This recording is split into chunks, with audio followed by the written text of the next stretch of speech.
নমস্কার, আমি ইমতিয়াজ। আজ আমরা কিছু প্রশ্ন ভারতের গভর্নর জেনারেল থেকে আলোচনা করব, যেগুলি এসএসটি হিস্ট্রির জন্য যথেষ্টভাবে কিন্তু গুরুত্বপূর্ণ।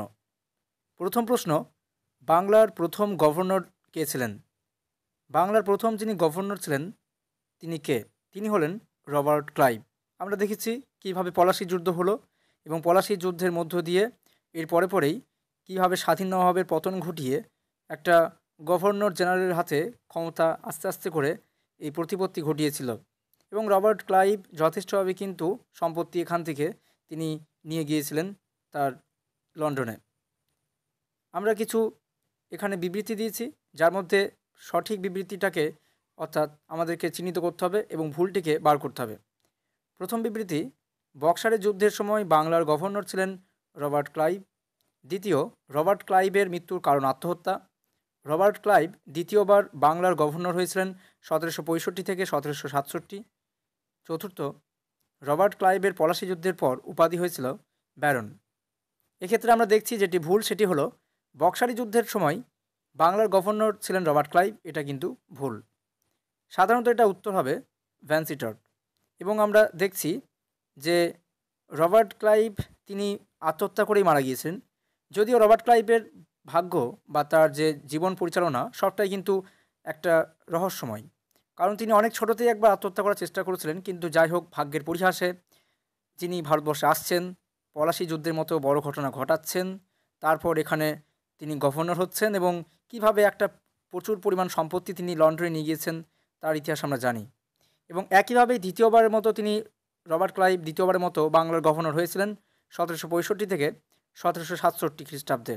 এবং রবার্ট ক্লাইভ পলাশী যুদ্ধের পর তিনি ইংল্যান্ডে গিয়ে সেখানে উপাধি পাচ্ছেন ব্যারন। যথেষ্টভাবে তার একটা ক্ষমতা প্রতিপত্তি সেখানে উঠে আসছে। রেগুলেটিং অ্যাক্ট কত সালে তৈরি হয়েছিল? আমরা বেশ কিছু অ্যাক্ট পাই যার ভিত্তিতে ভারতবর্ষকে বারবার কীভাবে সাজানো যায়, কীভাবে শাসন করা যায় সেই সম্পর্কে। প্রথম যে অ্যাক্টটা আমরা পাচ্ছি সেটি হচ্ছে রেগুলেটিং অ্যাক্ট, যেটি 1773 সালে শুরু হয়েছিল। এবং এই অ্যাক্টের উপর ভিত্তি করে পরবর্তীকালে আমরা দেখব ভারতের সুপ্রিম কোর্ট, বিশেষ করে কলকাতায় সুপ্রিম কোর্ট গড়ে উঠছে 1774 সালে, এবং যার প্রথম বিচারপতি যিনি ছিলেন এলিজা ইম্পে। এবং রেগুলেটিং অ্যাক্টের আরও পরে বেশ কিছু পরে আমরা পিটের ভারত শাসন আইন দেখতে পাবো, এবং তারপর আরও অন্যান্য আইনগুলো একের পর এক আসছে ভারতবর্ষকে কীভাবে শাসন করা যায় সেই সম্পর্কে। পরবর্তী প্রশ্ন, দ্বৈত শাসন ব্যবস্থা যখন অবসান হয় তখন বাংলার গভর্নর কে ছিলেন?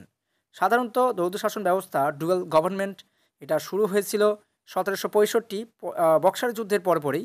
সাধারণত আমরা দেখছি 1765 সালে যে এলাহাবাদের সন্ধি হচ্ছে এবং প্রথম সন্ধি এবং দ্বিতীয় সন্ধি, পরেই এই শাসন ব্যবস্থা শুরু হয় এবং যেটি 1772 সালে গিয়ে অবসান ঘটাচ্ছেন যিনি, তার নাম ছিল ওয়ারেন হেস্টিংস। পরবর্তী প্রশ্ন, কলকাতায় মাদ্রাসা প্রতিষ্ঠা হয়েছিল তখন গভর্নর জেনারেল কে ছিলেন? কলকাতায় মাদ্রাসা প্রতিষ্ঠা হচ্ছে, বেনারসে সংস্কৃত কলেজ প্রতিষ্ঠা হচ্ছে এবং একইভাবে কলকাতায় ফোর্ট উইলিয়াম কলেজ তৈরি হচ্ছে। দুটি আধ্যাত্মিক জগতের সঙ্গে যুক্ত হলেও তৃতীয়টি কিন্তু কোনোভাবেই আধ্যাত্মিকতার সঙ্গে যুক্ত নয়, যেটি কিন্তু একটি উন্নত মানের শিক্ষা প্রতিষ্ঠান হিসাবে পরিচিত লাভ করছে। আমরা দেখতে পাচ্ছি কলকাতা মাদ্রাসা 1781 ওয়ারেন হেস্টিংস, এবং একইভাবেই 1791 থেকে জোনাথন ডানকানের নেতৃত্বে বেনারসের সংস্কৃত কলেজ। কিন্তু 1800 সালে লর্ড ওয়েলেসলির নেতৃত্বে বা তার উদ্যোগে কলকাতাতে ফোর্ট উইলিয়াম কলেজ তৈরি হচ্ছে, যার কাজ হবে যারা সিভিল সার্ভিসের সঙ্গে যুক্ত রয়েছেন তাদেরকে শিক্ষিত করে তোলা, তাদেরকে ভারতের কালচার এবং বিভিন্ন সংস্কৃতি সম্পর্কে জানানো। অর্থাৎ এটা প্রমাণ দিচ্ছে যে ব্রিটিশরা তারা ভারতবর্ষকে ধর্মীয় দিক থেকে তারা চিহ্নিত করে ভারতবর্ষের মানুষকে তারা আধ্যাত্মিকতার পথে ঠেলে দিয়ে তাদেরকে প্রকৃত শিক্ষার থেকে তাদেরকে দূরে রাখা। পরবর্তী প্রশ্ন, পাঁচশালা বন্দোবস্ত যখন তৈরি হয় তখন বাংলার গভর্নর কে ছিলেন? আমরা দেখেছি যে বারবার কেন বিভিন্ন সময়কালে এরা এক্সপেরিমেন্ট করছে, ভূমি রাজস্বটাকে কীভাবে তোলা হবে এই নিয়ে বারবার ওনারা এক্সপেরিমেন্ট করতে ব্যস্ত। ইতিমধ্যে যে সকল শাসক ছিলেন যারা বিভিন্নভাবে, কখনো আলাউদ্দিন খলজি হোক, কখনো আমরা শেরশাহকে দেখছি, কখনো আকবরকে দেখছি, ওনারা যেভাবে ভারতবর্ষের ভূমি রাজস্বগুলোকে আদায় করছিলেন আমরা বিভিন্নভাবে সেটা দেখতে পেয়েছি। কখনো নাশক প্রথা, কখনো কানকুত, বা কখনো যে চাচর বাঞ্জর, এবং একই সঙ্গে যে 3 ভাগে ভাগ করা যে পদ্ধতি, আবাদি অনাবাদি এই জমিগুলো, এবং একইভাবে জমি জরিপ করা বা না করা, এর উপর ভিত্তি করে যেভাবে ভূমি রাজস্ব আদায় হচ্ছিল কিন্তু ব্রিটিশরা এসে যেটা তাদের সন্দেহর বশে পড়ছে বা তারা যথেষ্টভাবে কিন্তু কনফিউজড, সেক্ষেত্রে তারা বাধ্য হয়ে একশালা, কখনো পাঁচশালা, কখনো দশশালা, কখনো তারা চিরস্থায়ী, রায়তওয়ারি, মাহালওয়ারি এবং কি ভাইয়াচারি এবং সমস্ত ধরনের তারা কিন্তু ভূমি রাজস্ব ব্যবস্থা গড়ে তোলার চেষ্টা করছিল। অর্থাৎ তাদের নিজেদের সুবিধার জন্য এবং কীভাবে বেশি পরিমাণে কৃষকদের কাছ থেকে রাজস্ব আদায় করা যায় সেই সম্পর্কিত। সাধারণত আমরা পাঁচশালা বন্দোবস্ত যেটা দেখছি সাধারণত সেটা হয়েছিল 5 বছরের জন্য, যেটা একশালা সেটা 1 বছরের জন্য। ঠিক এই পাঁচশালা বন্দোবস্ত যিনি তৈরি করছেন তখন বাংলার গভর্নর যিনি ছিলেন তিনি ছিলেন ওয়ারেন হেস্টিংস। পরবর্তী প্রশ্ন, সলবাইয়ের সন্ধি হয়েছিল কোন গভর্নর জেনারেলের সময়কালে? সলবাইয়ের সন্ধি হয়েছিল ওয়ারেন হেস্টিংসের সময়কালে। আমরা দেখছি বিভিন্ন যুদ্ধ হচ্ছে, সেই যুদ্ধের পরিপ্রেক্ষিতে সাধারণত এই সন্ধিগুলো করা হয়েছিল তাদের নিজেদের সুবিধা এবং স্বার্থের জন্য। সেরকমই একটা সন্ধি আমরা দেখছি, সলবাইয়ের সন্ধি। লর্ড কর্নওয়ালিসের সমাধি কোথায় অবস্থিত? লর্ড কর্নওয়ালিস আমরা সাধারণত তাকে চিনি একজন পার্মানেন্ট সেটেলমেন্টের তার সময়কালেই আসছে এবং এই হিসাবে তাকে শুধু চিনি তাই নয়, তিনি একজন আইসিএসের জনক হিসাবে তাকে চিনছি। এবং একইভাবেই 1790 এর দশকটা সাধারণত তিনি এমন কোনো কাজ করছেন যার জন্য তিনি পরিচিত রয়েছেন। কিন্তু এই লর্ড কর্নওয়ালিস তিনি কিন্তু সাধারণত ফিরে যান ইউরোপে, ইংল্যান্ডে। তারপর আবার তিনি এসেছিলেন ভারতের দিকে 1800 মোটামুটি 5-6 দিকে এবং শেষ পর্যন্ত দেখছি তার মৃত্যু হয়েছে এবং মৃত্যুর পর তাকে কিন্তু আমাদের উত্তরপ্রদেশের রাজ্যের যে গাজী অঞ্চলটি রয়েছে সেখানে তাকে সমাধিস্থ করা হয়। অর্থাৎ তিনি আর কখনোই বা তার ডেড বডি কখনোই কিন্তু দায়িত্ব সহকারে নিয়ে যাওয়া হয়নি। সেক্ষেত্রে তাকে এখানেই কিন্তু পার্মানেন্ট সেটেলমেন্ট করে দেওয়া হয়েছে। অর্থাৎ তিনি যেমন পার্মানেন্ট সেটেলমেন্ট তৈরি করেছেন সেরকম তিনি নিজেও এখানে পার্মানেন্ট হয়ে গিয়েছেন। অর্থাৎ তার সমাধি সাধারণত রয়েছে ভারতে। পরবর্তী বিষয়টি, ভারতের সিভিল সার্ভিসের প্রবর্তককে। একটু আগে আমি বলেছিলাম যে ভারতের সিভিল সার্ভিসের যে চিন্তাধারা সেগুলো কিন্তু লর্ড কর্নওয়ালিসের সময়কালে আসছে এবং লর্ড কর্নওয়ালিস মনে করতো যে ভারতের লোকেরা সাধারণত দুর্নীতিপরায়ণ, এরা সুযোগ পেলে দুর্নীতি করবে, এরকম তাদের কিন্তু মানসিকতা ছিল। এই জন্য তাদেরকে সাধারণত উচ্চপদস্থ র্যাঙ্কগুলো কিন্তু তাদেরকে দেওয়া হতো না, সাধারণত নিম্ন পদস্থের মধ্যে তাদের রাখা হতো। শ্রীরঙ্গপত্তনমের সন্ধি সময়কালে বাংলার গভর্নর ছিলেন জেনারেল কে ছিলেন? আমরা দেখেছি চতুর্থ ইঙ্গ মহীশূর যুদ্ধ পর্যন্ত, অর্থাৎ 4টি ইংরেজদের সঙ্গে মহীশূরে যুদ্ধ হয়েছিল। প্রথম দুটি সাধারণত হায়দার আলীর সঙ্গে যুক্ত, পরের দুটি সাধারণত টিপু সুলতানের সঙ্গে যুক্ত। এবং হায়দার আলী তিনি একজন সামান্য সৈনিক থেকে কিভাবে একটা সুলতান হয়ে উঠলেন, মহীশূরের প্রতিপত্তি প্রভাব জমালেন সেটা আমরা দেখেছি। টিপু সুলতান তাকেও আমরা দেখছি তার পুত্র হিসাবে। হায়দার আলী কিন্তু সুলতান উপাধি নিচ্ছেন না, কিন্তু টিপু সুলতান তিনি নিজেকে সুলতান বলে দাবি করছেন এবং সেক্ষেত্রে নিজেকে আরও মহীশূরের একজন শার্দুল বা মহীশূরের বাঘ হিসাবে নিজেকে দেখানোর চেষ্টা করছেন এবং তিনি যথেষ্টভাবে কিন্তু তার রাজ্যকে সমৃদ্ধশালী করে তুলেছেন অর্থনৈতিকভাবে এবং টেকনোলজি দিক থেকেও তিনি উন্নত করার চেষ্টা করছিলেন, সেটা আমরা দেখেছি। আপনি নাসার যদি প্রতীক দেখেন তাহলে সেখানে দেখবেন যে সেখানে ভারতীয়, সেখানে আমরা টিপু সুলতানের যে ছবি দেখতে পাচ্ছি, তার মানে হচ্ছে যে আজকের আমাদের যে বিভিন্ন উন্নত মানের যেভাবে যে গ্রহগুলো যাচ্ছে বা পৃথিবীর বিভিন্ন বাইরে আমাদের প্রভাব প্রতিপত্তি খাটাচ্ছি আমরা, তার একটা প্রভাব কিন্তু টিপু সুলতানের টেকনোলজি কিন্তু সেক্ষেত্রে ছিল। প্রথম যে কামানের বিষয়গুলো টিপু সুলতান যথেষ্টভাবে কিন্তু ভালো করে কিন্তু তিনি এক্সপেরিমেন্ট করতে সফল হয়েছিলেন। সেক্ষেত্রে আমরা দেখছি যে তৃতীয় যে যুদ্ধটা হচ্ছে ইঙ্গ মহীশূরের যুদ্ধ, সেই তৃতীয় ইঙ্গ মহীশূরের যুদ্ধের পর যে সন্ধিটা হয়েছিল সেটা হচ্ছে শ্রীরঙ্গপত্তনমের সন্ধি এবং সেই সন্ধি যথেষ্টভাবে মনে করা হতো যেটা একটা এক ধরনের অপমানজনক সন্ধি। কারণ হচ্ছে ব্রিটিশরা সেখানে তার যে 3,30,00,000 টাকা দেওয়ার কথা ছিল সেটা বলা হয়েছিল যতক্ষণ না পর্যন্ত দিতে না পারবেন তার দুই পুত্রকে কী করতে হবে, ব্রিটিশদের হাতে সঁপে দিতে হবে বা ব্রিটিশদেরকে রাখতে হবে, ব্রিটিশদের কাছে রাখতে হবে। এটা একটা অপমানজনক বলে মনে হয়েছে একদিকে টিপু সুলতানের কাছে। টিপু সুলতানের রাজস্ব এতটাই বেশি ছিল যে ওই টাকাটা 3,30,00,000 টাকাটা তাকে বেশিক্ষণ লাগেনি তার দেওয়ার জন্য। অর্থাৎ তার রাজত্বে যে রাজস্বের পরিমাণ যথেষ্টভাবে কিন্তু উন্নত তার মধ্যে ছিল এবং চতুর্থ ইঙ্গ মহীশূর যুদ্ধ করতে গিয়ে আমরা দেখছি যে তার শেষ পর্যন্ত প্রাণ যাচ্ছে 1799 সালের দিকে এবং শেষ পর্যন্ত মহীশূর সাম্রাজ্যটা কীভাবে ভাগাভাগি হচ্ছে পুরনো যে হিন্দু বংশ ছিল তাদের মধ্যে এবং একইভাবেই ব্রিটিশদের মধ্যে। পরবর্তী প্রশ্ন হচ্ছে কর্নওয়ালিস কোড কে প্রবর্তন করেন? আমরা কোড বলতে সাধারণত অনেক কোডই নাম শুনেছি, নেপোলিয়ন কোড নাম শুনেছি, হামুরাবির আইন সংহিতা শুনেছি। ঠিক একইভাবে কিন্তু কর্নওয়ালিস যে তিনি একটা যে লিখিত যে আইন দিচ্ছেন সেটাকে সাধারণত বলা হচ্ছে কর্নওয়ালিস কোড নামে পরিচিত করা হচ্ছে এবং এটা অবশ্যই কর্নওয়ালিসের নামে, তাই লর্ড কর্নওয়ালিস এর উত্তর। পরবর্তী প্রশ্ন, প্রথম সনদ আইন প্রবর্তিত হয়েছিল কার সময়কালে? বিষয়টা হচ্ছে টোটাল 4টি সনদ আইন প্রবর্তিত হয়েছিল। প্রথমটা হয়েছিল 1793 সাল, দ্বিতীয়টি 1813, তৃতীয়টি 1833 এবং চতুর্থ 1853। এক্ষেত্রে একটি বিষয় খেয়াল করতে পারলেন, প্রত্যেকটা সনদ আইনের থেকে দ্বিতীয় সনদ আইনের বা তৃতীয় বা চতুর্থের সঙ্গে এদের সময়ের ব্যবধান হচ্ছে 20 বছর। সনদ আইনগুলো সাধারণত 20 বছর অন্তর অন্তর নিয়ে আসা হতো। অর্থাৎ এর বিষয় ছিল যে প্রত্যেক 20 বছর পর পর এটাকে আমরা পর্যবেক্ষণ করব এবং কিভাবে আস্তে আস্তে ধীরে ধীরে ভারতের এই সাম্রাজ্যটাকে দখল করা যায়, ব্রিটিশরা কীভাবে এটাকে দখল করবে তার একটা পরিকল্পনা।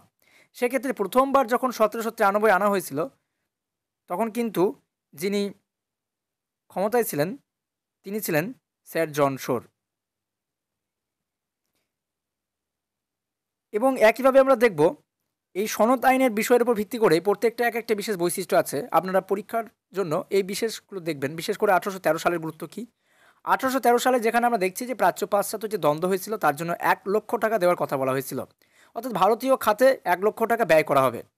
1833 সালে গিয়ে আমরা দেখছি যে একইভাবে কিন্তু চায়ের ওপর বা আফিমের ওপর এই ধরনের বিষয়গুলো কিন্তু সম্পূর্ণ হাতে নিচ্ছে, অর্থাৎ কোম্পানি কিন্তু তার নিজের হাতে নিচ্ছে। এবং 1833 সময়কালটা চলছিল লর্ড উইলিয়াম বেন্টিংয়ের সময়কাল। এবং 1853 সালে যখন সময় এলো, যেটা কিন্তু লর্ড ডালহৌসির সময়কাল চলছে, এটাই হচ্ছে শেষ সনদ আইন। এরপর কিন্তু আর কোনো সনদ আইন আমরা দেখছি না। কোম্পানি ভেবে নিয়েছিল যে তাদের দিন হয়তো শেষ হয়েছে, এবং তার ঠিক 1853 ঠিক আমরা 3 বছর থেকে 4 বছরের মধ্যেই আমরা বারবার বিদ্রোহ হতে দেখছি। 55-তে গিয়ে সাঁওতাল বিদ্রোহ, এবং ঠিক তার 2 বছর পর আমরা দেখছি যে যথেষ্টভাবে কিন্তু যে ব্রিটিশদেরকে একটু অনেকটা দুর্বল করে ফেলছে, কিছুটা হলেও দুর্বল করে ফেলেছিল, আর সেটা হচ্ছে কি আমাদের সিপাহী বিদ্রোহ। তাই সেক্ষেত্রে কিন্তু যে পঞ্চম বা ষষ্ঠ কোনো ধরনের সনদ আইন আমরা কিন্তু আর দেখতে কিন্তু পাচ্ছি না। তাহলে টোটাল কিন্তু সনদ আইনের সংখ্যা ছিল 4, এবং প্রথম যেটা এসেছিল সেটা ছিল স্যার জন শোর। পরবর্তী প্রশ্ন, প্রথম সনদ আইন কত সালে এসেছিল?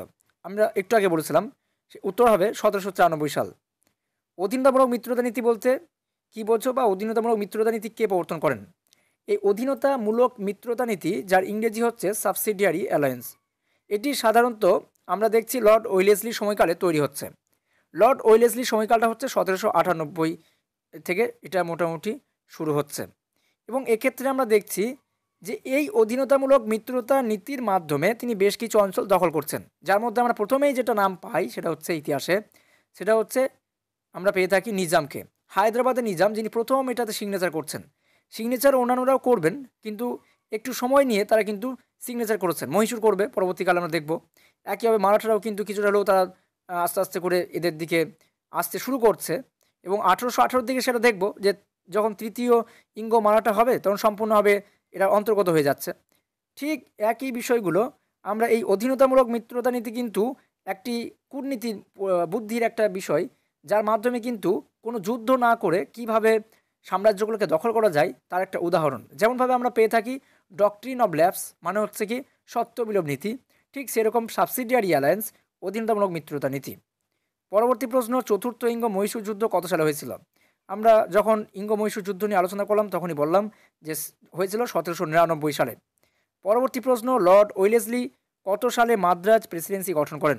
উত্তর হবে 1801। পরবর্তী প্রশ্ন, ভেলোর বিদ্রোহ হয়েছিল কোন গভর্নর জেনারেলের সময়কালে? আমরা অনেক কিছু বিদ্রোহ পাই, যার মধ্যে প্রথম যে সামরিক বিদ্রোহগুলো পেয়ে থাকি তার মধ্যে একটি অন্যতম হচ্ছে এই ভেলোর বিদ্রোহ, যেটি সাধারণত হচ্ছে স্যার জর্জ বার্লোর সময়কালে। পরবর্তী প্রশ্ন, কত সালে তৃতীয় চার্টার আইন প্রবর্তিত হয়েছিল? 1833 সাল। ঠগী দস্যু দমন করার উদ্যোগ নিয়েছিলেন কোন গভর্নর জেনারেল? ঠগী দস্যু এরা যথেষ্টভাবে ভারতের জন্য বিপজ্জনক ছিল। সাধারণত এরা রাস্তাঘাটে বিভিন্ন সময় রাহাজানি, ডাকাতি এই সমস্ত করে সাধারণ মানুষকে বিরক্ত করতেন এবং আতঙ্কিত করতেন, এবং নিরাপত্তাজনিত ব্যাঘাত ঘটত। ইনারা সাধারণত ছিল এক ধরনের পেশাদারি মানুষ হিসাবে তাদেরকে দেখা হতো, এবং তাদের কোনো জাত বা ধর্ম ছিল না। তারা কিন্তু যে কোনো জাতি থেকে, যে কোনো ধর্ম থেকে এরা কিন্তু আসবে। এবং আমরা যে সমস্ত নেতারা ছিল তাদের নামগুলো যদি দেখি তাহলে দেখবো এদের কোনো নির্দিষ্ট কোনো ধর্ম থেকে আসছে না, হিন্দু, মুসলিম এবং বিভিন্ন ধর্ম থেকে এরা আসছে। সেক্ষেত্রে এই ঠগীরা যথেষ্টভাবে কিন্তু ভারতীয়দের ওপর অত্যাচার করেছে, এবং যার জন্য কিন্তু এই ঠগীদেরকে যথেষ্টভাবে মারাঠা সাম্রাজ্য ব্যবহারও কিন্তু করেছে।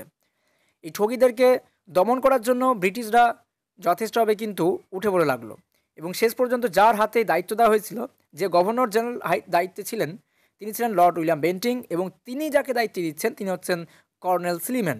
কর্নেল স্লিম্যান কিন্তু অনেক ঠগী দস্যু কিন্তু দমন করলেন, এবং শেষ পর্যন্ত 1800 মোটামুটি 32-33-এর দিকে পর কিন্তু এই ঠগীদেরকে কিন্তু আর সেইভাবে কিন্তু পাওয়া যায় না, এবং রাস্তাঘাটে কিন্তু চলাফেরা করা কিন্তু অনেকটাই নিরাপত্তা বলে মনে হয়েছিল ভারতীয়দের কাছে। কত সালে সতীদাহ প্রথা রদ করা হয়? সতীদাহ প্রথা ভারতবর্ষের ইতিহাসে একটা সবথেকে একটা কুপ্রথার মধ্যে একটা অন্যতম, এবং এর ইতিহাস একটা লম্বা। সাধারণত মোটামুটি আলেকজান্ডারের সময়কাল থেকে বা তারও আগে থেকে কিন্তু যখন থেকে পারস্য বিভিন্ন সময়কালগুলো যখন ভারতের দিকে তারা আসার চেষ্টা করছে, সাম্রাজ্য বানানোর চেষ্টা করছে, প্রদেশ বানানোর চেষ্টা করছে, ঠিক সেই সময়কাল থেকে শুরু করে আমরা পরবর্তীকালে মৌর্য সাম্রাজ্য হোক, গুপ্ত সাম্রাজ্য, ভানুগুপ্তের বিভিন্ন 1510 সালের যে বিভিন্ন লিপিগুলো হোক, সেখান থেকে শুরু করে পরবর্তীকালে হর্ষবর্ধনের সময়কালে হোক, বা আমরা সুলতানি যুগে সেক্ষেত্রে আমরা মোহাম্মদ বিন তুগলকের সময়কাল হোক, বা পরবর্তীকালে ফিরোজ শাহ তুগলক হোক, বা আকবরের সময়কাল হোক, আওরঙ্গজেবের সময়কাল হোক, এমনকি ব্রিটিশ কাল হোক, আমরা কিন্তু বারবার এই সতীদাহ প্রথাটা কিন্তু পেয়েছি। সতীদাহ প্রথা কিন্তু সেইভাবে কিন্তু কোনোভাবেই রদ করার পরিকল্পনা করা হচ্ছে না, বা রদ করার পরিকল্পনা থাকলেও বা করলেও কোনো একটা শক্ত আইন কিন্তু আনা হয়নি। কিন্তু শেষ পর্যন্ত একটা শক্ত আইনের মধ্য দিয়ে এই প্রথা রদ করা হয়েছিল। সেই সময়টা হয়েছে আপনার 1829 সাল, এবং এটি যার উদ্যোগে করা হচ্ছে এই সময় যিনি রয়েছেন ক্ষমতায় তিনি হচ্ছেন লর্ড উইলিয়াম বেন্টিং, এবং যিনি করছেন ভারতীয় উদ্যোগ হিসাবে তিনি ছিলেন রাজা রামমোহন রায়। আধুনিক ভারতের আমরা যাকে জনক বলবো, বা আমরা যাকে আধুনিক মানব বলছি ভারতের, সেই রাজা রামমোহন রায়ের হাত ধরে কিন্তু এটা হয়েছিল। কিন্তু রাজা রামমোহন রায় ইতিপূর্বে তিনি এটার প্রত্যক্ষ করেছেন, কিন্তু এই প্রথমবারের মতো তিনি প্রত্যক্ষ করলেন, এবং এর বিরুদ্ধে কিন্তু তিনি নড়ে চড়ে বসলেন, এবং শেষ পর্যন্ত 1829 সালে সতীদাহ প্রথা কিন্তু রদ কিন্তু হয়েছিল। এটা যে আইনের ভিত্তিতে করা হয়েছিল সেটা ছিল অ্যাক্ট নাম্বার 17, অর্থাৎ 17 নম্বর অ্যাক্টের ভিত্তিতে এটা কিন্তু বন্ধ করা কিন্তু হয়। পরবর্তী প্রশ্ন, ভারতের প্রথম গভর্নর জেনারেল কে ছিলেন? পরীক্ষার অনেক সময় আমাদের দিয়ে থাকে কনফিউজ করার জন্য, তাই ভালো করে এগুলো দেখবেন যে বাংলার গভর্নর জেনারেল কে ছিলেন, এবং একইভাবে দেখবেন প্রথম গভর্নর, এই শব্দগুলো পড়ার চেষ্টা করবেন, কারণ হচ্ছে প্রথমে বাংলার গভর্নর আসে, তারপর বাংলার গভর্নর হয়ে যান বাংলার গভর্নর জেনারেল, তারপর অ্যাক্ট এলো, সেখানে হয়ে গেল ভারতের গভর্নর জেনারেল, এবং পরবর্তীকালে 1858 থেকে আমরা দেখতে পাচ্ছি সেটা যে ভারতের গভর্নর জেনারেল শুধু নয়, গভর্নর জেনারেল অ্যান্ড ভাইসরয়, এই শব্দটা আমরা কিন্তু দেখতে পাচ্ছি। ভাইসরয় শব্দটা কিন্তু নতুনভাবে 1858 সালে সেটা কিন্তু যুক্ত হচ্ছে। সেক্ষেত্রে এই বিষয়গুলো খুব একটু নজরে রেখে আমাদের পড়তে হবে। এবং ভারতের প্রথম গভর্নর জেনারেল যিনি ছিলেন তিনি হচ্ছেন লর্ড উইলিয়াম বেন্টিংকে আমরা কিন্তু দেখছি। পরবর্তী প্রশ্ন হচ্ছে, কোল বিদ্রোহ কত সালে হয়েছিল? কোল বিদ্রোহ বিভিন্ন উপজাতি বিদ্রোহগুলোর মধ্যে একটা অন্যতম, যেটা 1831 এবং 32-এর দিকে হয়েছে। কততম সনদ আইন অনুসারে বাংলার গভর্নর জেনারেলকে ভারতের গভর্নর জেনারেল হিসাবে গণ্য করা হচ্ছে? ইতিমধ্যে আমি বলেছিলাম যে প্রথম যিনি রবার্ট ক্লাইভ, তাকে আমরা দেখছি বাংলার গভর্নর, সেখানে জেনারেল শব্দটা নেই। তারপর আমরা দেখছি বাংলার গভর্নর থেকে হয়ে গেলেন কি গভর্নর জেনারেল, এবং ওয়ারেন হেস্টিংস, এবং আরও পরবর্তীকালে সেই ওয়ারেন হেস্টিংস থেকে চলছে 1833 পর্যন্ত তিনি বাংলার গভর্নর জেনারেল ছিলেন, কিন্তু শব্দটাকে চেঞ্জ করে নাম দেওয়া হলো কি ভারতের গভর্নর জেনারেল। তিনি এখন থেকে